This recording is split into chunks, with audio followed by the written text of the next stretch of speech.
Bisa masuk ke sini Kompas. Hah? Kenapa you kasih masuk?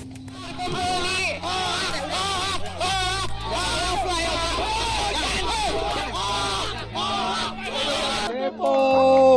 Tepo! Tepo! Bukan. Pak, ini terkait pilpres, Pak. Tembok. Apa benar bongkar?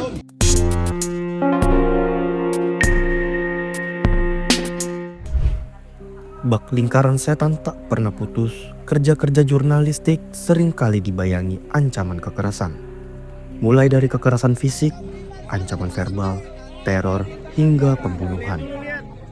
Seperti teror yang ditujukan kepada jurnalis Tempo Francisca Christy Rosana berupa kiriman kepala babi dan bangkai tikus di kantor Tempo pada Maret lalu.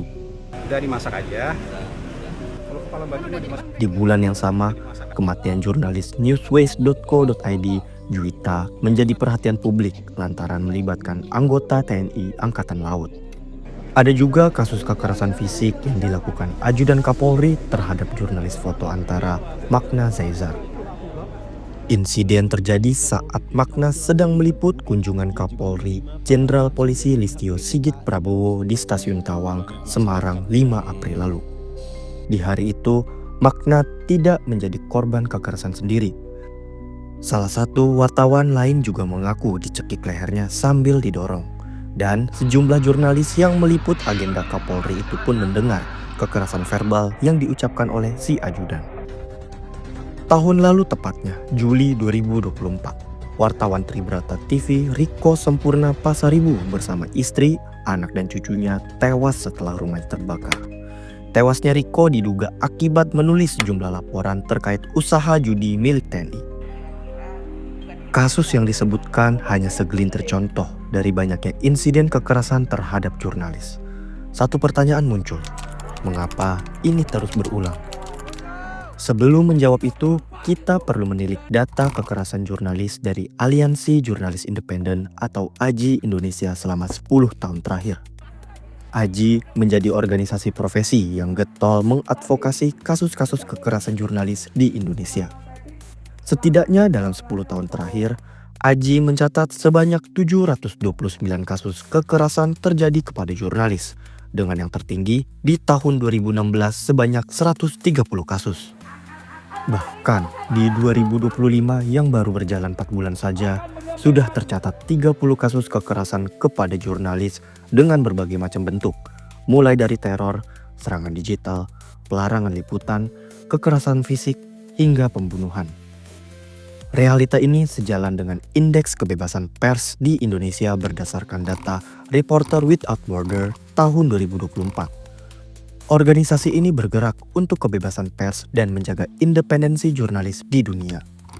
Indonesia berada di peringkat 111 dengan skor global hanya 51,15, yang artinya Indonesia masuk dalam kategori sulit dalam kebebasan pers. Beberapa indikatornya adalah iklim politik, sosial budaya, ekonomi, legislatif, dan indikator keamanan. Angka kebebasan pers Indonesia ini sangat jauh dibanding negara yang sudah referendum dari Indonesia, Timor Leste, yang memiliki skor global 78,92 atau situasi pers yang memuaskan. Alasannya itu cuma satu, karena adanya impunitas. Jadi setiap ada kasus kekerasan itu tidak terselesaikan. Pelakunya nggak dihukum. Kemudian semua orang jadi bisa melakukan kekerasan yang sama dengan beda model ya. Kemudian mereka juga yakin nggak bakal dihukum. Jadi impunitas yang paling menyebabkan kekerasan terhadap jurnalis itu bertambah. Selain impunitas, ada beberapa kasus yang dicatat oleh AJI setelah melakukan kekerasan kemudian pelakunya minta maaf. Nah, sebenarnya minta maaf sama penyelesaian kasus itu dua hal yang berbeda. Minta maaf boleh, tapi kasusnya jangan tidak diselesaikan. Kasusnya itu harus diselesaikan supaya menimbulkan efek jerah buat orang yang mau melakukan kasus kekerasan tersebut lagi. Dari pernyataan Nani, kita bisa bilang kalau kasus kekerasan jurnalis kerap kali abai karena budaya impunitas atau pembebasan dari hukuman yang dilanggar. Hal itu membuat korban enggan melaporkan kasus kekerasan yang dialaminya. Sejalan dengan penelitian LBH Pers bersama Institute for Criminal Justice Reform Dan Indonesia Judicial Research Society pada 2021 menyebut 60% jurnalis korban kekerasan enggan melaporkan kasus kekerasan yang dialaminya. Tugas jurnalis bukan hanya sekedar melaporkan berita untuk publik, tetapi juga membangun kepercayaan publik lewat integritas dan profesionalisme dalam setiap laporannya. Masyarakat selama ini masih percaya dengan media. Hal itu tergambar pada survei Kompas soal industri media dan kepercayaan publik pada tahun 2023. Angkanya cukup tinggi, yakni 70,2% masyarakat masih percaya terhadap insan pers.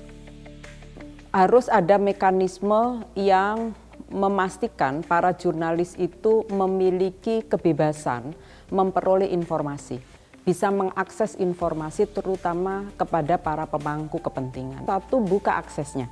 Itu kalau itu dilakukan maka intensitas kekerasan bisa dikurangi bahkan bisa dihilangkan. Jangan dipersulit. Kenapa? Karena kode etik jurnalistik itu mewajibkan dalam membuat berita harus cover both side.